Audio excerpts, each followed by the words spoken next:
Hey guys what's up it's me গিলিবার শিরু and welcome to my channel. So guys, এখানে কি এমন কোনো ছেলে আছো যারা ধোকা খেয়েছো বলে এখন সব মেয়েদের খারাপ ভাবছো? তাহলে আজকের ভিডিওতে আমি তোমাদের সব ভুল ধারণা ভাঙিয়ে দেবো যে সব মেয়েরা খারাপ হয় না, কিছু কিছু মেয়ে খুব খারাপ হয়, মানে খুব ভালো গার্লফ্রেন্ড হয়। তো সেরকমই একজন গার্লফ্রেন্ডের সঙ্গে আজ তোমাদের আমি পরিচয় করিয়ে দেবো।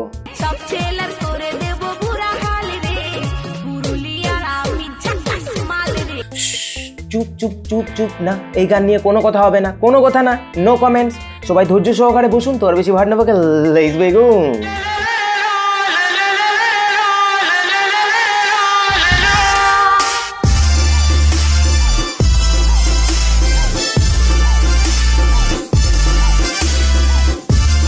Let's go. শোন না, গার্লফ্রেন্ড হবি না? শোন, বউ বানাবি তো বল। ইস, বউ হবে বল, শরম লাগে তো। হাট ঢং। আজকে আমার বয়ফ্রেন্ড বলছে বেবি তোমার একটা ফটো পাঠাও, বিসর্জনে তো তুমি বলফ্রেন্ড। সো এই মামনির বয়ফ্রেন্ডকে বলফ্রেন্ড বলার পেছনের হিউমারটা তোমাদের বুঝতে হবে। বলফ্রেন্ড মানে বলপেন। বলপেন আমরা কি করি, প্রথমে লিখি, ইউজ করি, তারপর কালি শেষ হয়ে গেলে সেটাকে ফেলে দিই। ঠিক তেমনি এই মামনির কাছে বয়ফ্রেন্ডের ব্যবহার same. So you have to বুঝতে হবে, শুধু শুধু এই মামনিকে নিয়ে খিল্লি করলে চলবে? তো ভালোই সেজে গুজে আছো। আমি বললাম দেখো আমি সেজে গুজে নেই, আমার শরীরটা প্রচুর খারাপ, আমি একটা নোংরা কাপড় পরে আছি। ও আচ্ছা, তো শরীর খারাপ থাকলে নোংরা জামা কাপড় পরে থাকতে হয়। এখনো অনেক কিছু জানারও শেখার বাকি আছে। সরি বোন, প্লিজ কন্টিনিউ। কি করে তোমাকে ফটো পাঠাবো? বলবো বেবি তোমাকে পছন্দ, তোমার ড্রেসটা নয়, তাই তোমার তাড়াতাড়ি তোমার একটা ফটো পাঠাও। এই যে আমার প্রিয় দাদা ও ভাইয়েরা, এই বোনটির কথা শুনে কিছু তো শেখো। শুধু ফেসবুকে মেয়েদের লাইন মারলে হবে? এই বোনটির বলফ্রেন্ডের মতো দেখ শালা, আমিও মূর্খ, উচ্চারণও করতে পারছি না ঠিকঠাক করে। মানে এই বোনটির বলফ্রেন্ডের মতো বলফ্রেন্ড হওয়ার চেষ্টা করো। মেয়েদের রূপটাকে নয়, তার ড্রেসটাকে নয়, তার মনটা দেখে তাকে ভালোবাসো। প্রয়োজনে মেয়েদের বুক চিরে তার হৃৎপিণ্ড বার করে তার মনটা দেখে তারপর তাকে ভালোবাসো। সো গাইস, নেক্সট ক্লিপটি দেখানোর আগে থ্যাঙ্কস টু মাই স্পন্সর। এই ভিডিওটি বানাতে আমাকে হেল্প করেছে binani.com। এটি একটি ট্রেডিং প্ল্যাটফর্ম ওয়েবসাইট, যেখানে তোমরা বাড়িতে বসে টাকা লাগিয়ে ট্রেডিং করে টাকা ইনকাম করতে পারবে। এর জন্য তোমাদের লাগবে একটা মোবাইল বা কম্পিউটার আর ট্রেডিংয়ের সাধারণ নলেজ। তো এখানে তোমরা যেভাবে ট্রেড করবে তাই স্ক্রিনে দেখে নাও। প্রথমে আমি একটা টাইম নির্ধারণ করব, তারপর ডিপোজিট সিলেক্ট করব। এবার আমি গ্রাফের যে ডিরেকশন আছে সেটা প্রিডিক্ট করব। আমি সবসময় গ্রাফটি ডাউন হওয়ার পর গ্রিন বাটনটি পুশ করি, এতে জেতার চান্স 80 থেকে 90% থাকে। তো আমাদের ট্রেড ভালো হয়েছে, তো এখন আমরা এখান থেকে টাকা উইথড্রল করতে পারবো খুব দ্রুত। এবং এর যে পে আউট সিস্টেম আছে সেটা খুবই সহজ। এখানে উইথড্রল যে খুব দ্রুত হয় তার প্রমাণ পেয়ে গেলে, আর হ্যাঁ, এখান থেকে ডাইরেক্টলি তোমরা পেমেন্ট তোমাদের বিকাশ অ্যাকাউন্টে নিয়ে নিতে পারবে। তো ডেসক্রিপশন বক্সে লিঙ্ক দেওয়া আছে, অবশ্যই চেক করে নিও। আর হ্যাঁ, একটা কথা, সব কিছুতে লাভ লোকসান দুটোই থাকে, তাই তোমাদের যদি ট্রেডিং সম্পর্কে ধারণা থাকে তবে এখানে যেও, তাও সেটা নিজ দায়িত্বে। যারা আমাকে আই লাভ ইউ কমেন্ট করছো তাদেরকে বলছি please I love you comment করো না। আমার অলরেডি একটা বয়ফ্রেন্ড আছে, ঠিক আছে? আর আই লাভ ইউ যাকে তাকে বলো না, ঠিক আছে? আই লাভ ইউ তাকেই বলো যাকে তুমি লাইফ পার্টনার করতে পারবে, ঠিক আছে? যাকে তাকে আই লাভ ইউ বলতে নেই। কেন করো তোমরা এটা? এটা করো না, ঠিক আছে? আই লাভ ইউ এই তিনটি শব্দের মূল্য তোমরা কি বুঝবে বন্ধু? এটা তো একটা মেয়েই ভালো বোঝে। মানে সব কিছুর একটা লিমিট থাকে, ঠিক আছে? ঠিক তেমনি একটা মেয়েরও বয়ফ্রেন্ড রাখার একটা লিমিট থাকে। একটা হোক, দুটো হোক, চারটা হোক, পাঁচটা হোক, 10টা হোক, যাই হোক না কেন, একটা তো লিমিট থাকে নাকি? সেই লিমিটটা কমপ্লিট হয়ে গেলে তো তাদেরও কিছু করার থাকে না। এটা তো তোমাদের বুঝতে হবে। এখন যদি তোমরা সবাই মিলে একটা মেয়ের ছবিতেই আই লাভ ইউ কমেন্ট করে যাও, তাহলে সে আর কতজনকে দেবে রিপ্লাই? এটা তো একটু বুঝতে হবে, ঠিক আছে? যেসব ছেলেরা এই মেয়েটাকে আই লাভ ইউ কমেন্ট করে তাদের কথা ভেবে আমার এখন খুব কষ্ট হচ্ছে।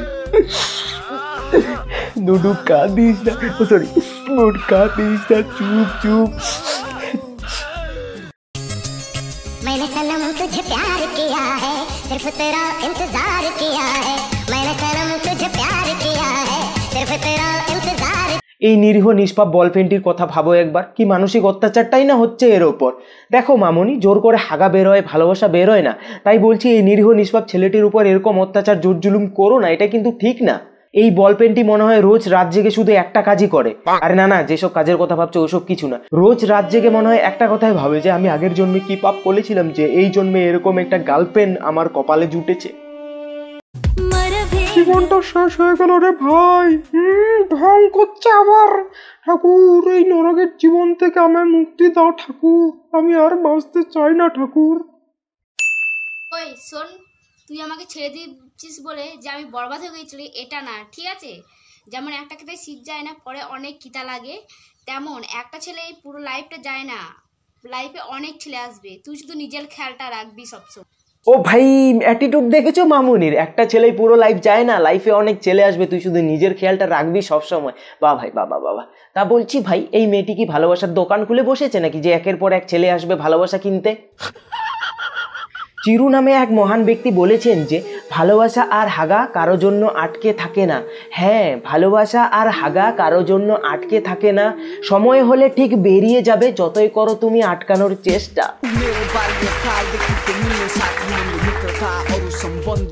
আর আজ এই মেয়েটির কথা শুনে তা প্রমাণিত হয়ে গেল। সারা ভাবতে অবাক লাগে, টিকটক এমন জিনিস যে নিজের লাভার ছেড়ে গেলেও না টেনশন হয় না, টিকটক দেখে তার কথা মনেও পড়ে না। হে ভগবান! আর এদিকে নিব্বা নিব্বিরা প্রেমে ছেঁকা খেয়ে দুঃখে কষ্টে নেশা করে নিজেদের হাত পা কেটে নিজেদের জীবন তছনছ করে দিচ্ছে, নিজেদের জীবন শেষ করে দিচ্ছে। তো সেই সব নিব্বা নিব্বিদের বলছি, এই বোনটিকে দেখে কিছু শেখো, নিজের এক্সকে ভুলে যাওয়ার জন্য টিকটক ভিডিও দেখো। এভাবে নেশা করার কি হলো, হাত পা কাটার কি হলো? টিকটক ভিডিও দেখো, নিজের এক্সকে পরবর্তী 7 জন্ম কেন, 14, 28, 56, 112 টু ইনফিনিটি সব প্রজন্মের জন্যই ভুলে যাবে। বলো তো, ছেলেরা মেয়েদেরকে কিস করলে মেয়েরা চোখ বন্ধ করে কেন? এই উত্তর তোমাদের কাছে আছে, প্লিজ কমেন্ট করে জানিয়ে দাও। তো চলো আজকে একটু কমেন্ট পড়ে আসা যাক, ফাইনালি জানা যাক যে কিস করার সময় মেয়েরা চোখ বন্ধ করে কেন। Let's go. User I love you, মানে এখানেও আই লাভ ইউ। এইসব কচি ছাগলদের জন্যই তো আমরা ছেলেরা বদনাম হচ্ছি।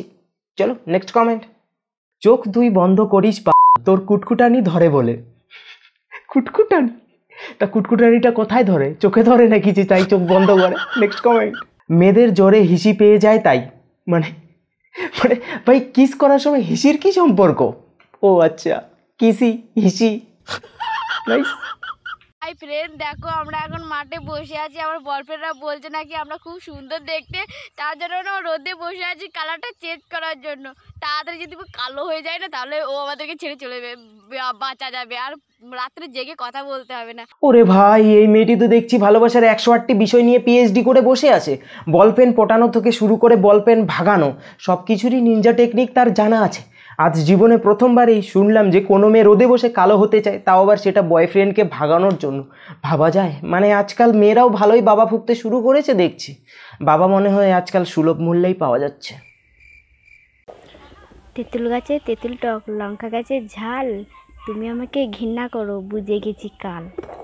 তেঁতুল গাছে তেঁতুল টক, লঙ্কা গাছে ঝাল, তুই যে কেমন ভিডিও বানাস বুঝে গেছি বা। ও হ্যাঁ, ওইটাই। এর কথা বেশি শুনলে না আমার মেয়েদের প্রতি টানটা আর থাকবে না। তো বন্ধুরা, আজকের ভিডিও এ পর্যন্তই। ভিডিওটি ভালো লাগলে অবশ্যই লাইক করো, কমেন্ট করো, শেয়ার করো তোমার বন্ধুদের সঙ্গে। চ্যানেলে নতুন হলে অবশ্যই সাবস্ক্রাইব করে বেল বাজিয়ে দিও, না হলে অনেক কিছু মিস করে যাবে। আর হ্যাঁ, আমাকে ইনস্টাগ্রামে ফলো করে দিও। তো পরবর্তী ভিডিওতে আবার দেখাবো, ততদিন সাবধানে থেকো, বাড়িতেই থেকো, ভালো থেকো। 89, বাই বাই।